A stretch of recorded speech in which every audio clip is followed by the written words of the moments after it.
Om Swastiastu, perkenalkan nama saya Iwan Adi Mahawiguna dengan NIM 2215051049. Pada kesempatan kali ini, saya akan menyampaikan analisis dari 3 artikel yang telah saya analisis, yaitu didapatkan sebuah judul yaitu mengatasi halusinasi Large Language Model melalui pendekatan RAG dan juga Explainable AI. Nah, jadi tujuan dari analisis tersebut untuk membahas halusinasi pada LLM serta solusinya, yaitu Retrieval Augmented Generation, serta pentingnya penjelasan dari jawaban AI, yaitu Explainable AI.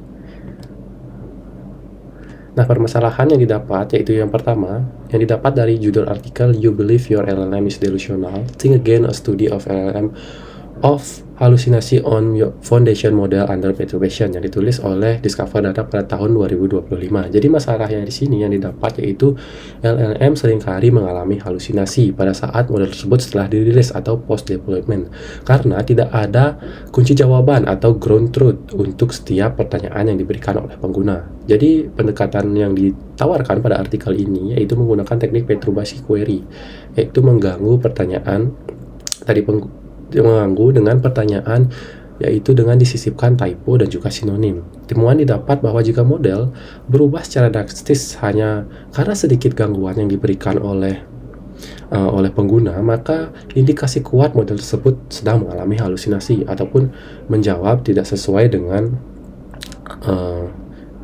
dengan data training yang diberikan. Jadi model tersebut berhalusinasi.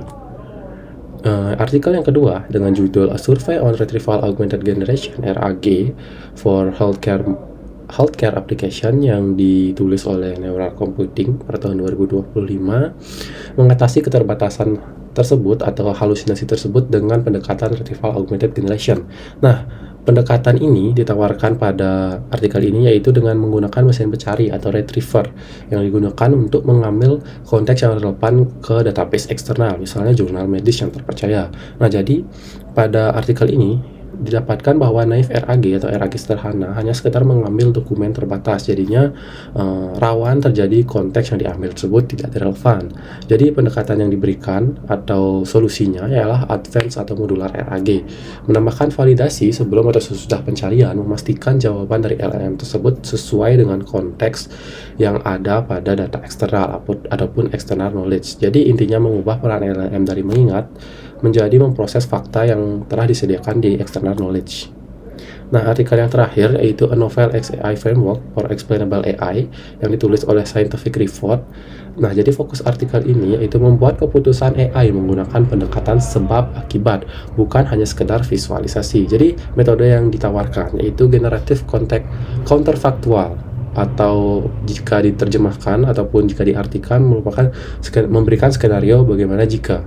Jadi pada pendekatan ini model AI diberikan query yaitu bagaimana jika, misalnya contoh, bagaimana prediksi berubah jika fitur X dihilangkan ataupun diubah. Nah, relevansi dari artikel ini yaitu memberikan penjelasan yang bisa dinalar oleh manusia. Jika input berubah hanya sedikit dan output berubah sesuai dengan logika yang diberikan pada AI tersebut, maka model tersebut bisa dikatakan bekerja dengan lancar. Nah, apa yang penting dari analisis 3 artikel tersebut? Saya mendapatkan 2 poin penting, yaitu yang pertama, pergeseran dari akurasi ke kepercayaan ataupun trust. Nah, jadi dalam mengetes atau mengevaluasi model AI, kita tidak hanya berfokus pada akurasi dari performa tersebut. Nah, akurasi yang tinggi bisa saja menipu pengguna bahwa model tersebut tidak benar-benar baik dalam menjalankan tugasnya. Jadi 3 artikel ini menyepakati bahwa jawaban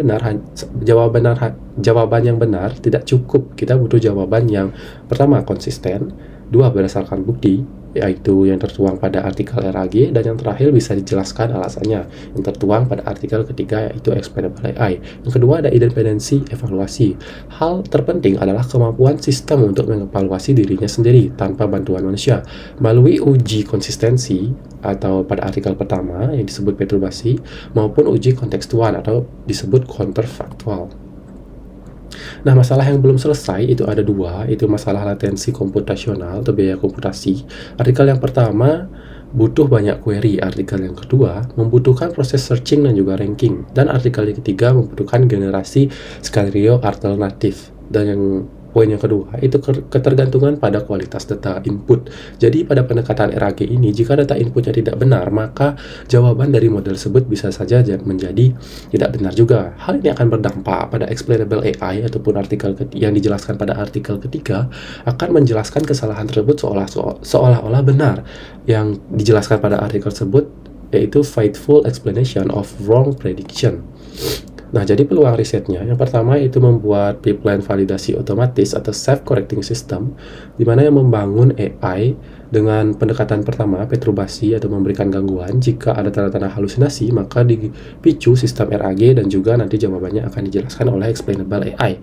Yang kedua, ada counterfactual RAG. Di sini, risetnya khusus pada metode explainable AI dan juga retrieval augmented generation.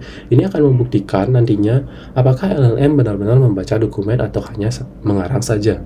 Nah, kesimpulan yang didapat dari analisis 3 artikel tersebut, yakni artikel pertama hanya memberi cara mendeteksi kebohongan yang diberikan oleh AI, atau dalam kata lain bisa disebut halusinasi AI. Jadi AI mengarang jawaban yang AI tersebut tidak tahu atau tidak di-training pada data trainingnya. Artikel yang kedua membahas solusi dari halusinasi tersebut, yakni dengan memberikan buku referensi istilahnya, atau pada artikel tersebut menyebut retrieval augmented generation, agar AI tersebut resiko halusinasinya menjadi lebih kecil atau AI tersebut tidak perlu berbohong. Nah, yang ketiga, untuk memberikan atau menginterogasi kenapa AI menjawab demikian. Baik, sekian yang dapat saya sampaikan. Akhir kata, saya ucapkan terima kasih dan saya tutup dengan Parama Santi. Om Santi Santi Santi Om.